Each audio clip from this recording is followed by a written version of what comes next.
Mbonisa abazalwane egameni kaJesu Kristu, Jesu Kristu inkosi. Mbonisa ubaba, mbonisa umama igama likaJesu Kristu. Bazalwane kusho ukuthi ngithi angifakazi kodwa mangihleli phansi ngezwe ukuthi angiphi uNkulunkulu udumo ngoba asinamandla ethu kepha kungomusa wakhe. Kusho ukuthi bazalwane izolo bengibuya emsebenzini ekuseni. So angibuye emsebenzini ekuseni ngihamba ngemoto bazalwane. Kusho bazalwane bengisipidile. Ngihamba ngempela ngihamba. So kusho ukuthi ngizohlangana ne-stop sign. Mangihlangana ne-stop sign lesi ngibheka ngapha ngoba kunelokhoza ngapha ngakulezo. Ngiyabona ukuthi akunamoto akunanext. Ngiyashaya i-stop sign lesi ngihamba mina ngeke. Mangiceda nje ukushaya i-stop sign ngiyaplaka amaphoyisa lawo umgwaqo.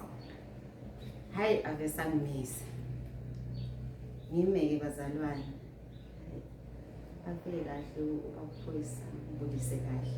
Ngime kahle. Angibuze hawu mama ungani undlula i-stop sign ungayimi i-stop sign e-driving school bakufundise ini bese ngiyaxolisa baba ukuthi nje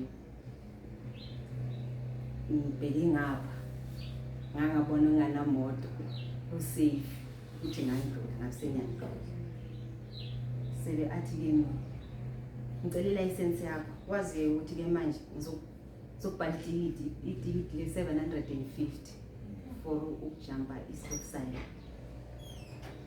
Sebe mina ngithi kuye kulungile ayikho inkinga mawubhala itikiti ayikho inkinga. Vele ngenze iphutha ngokuthi ngilokhoza i-stop sign ngayeki. Hayi abheki i-license ayicela ukubheka i-license leyo sebe yathatha yanginikeza i-license. Angasho ukuthi hamba avesa aflathela hamba.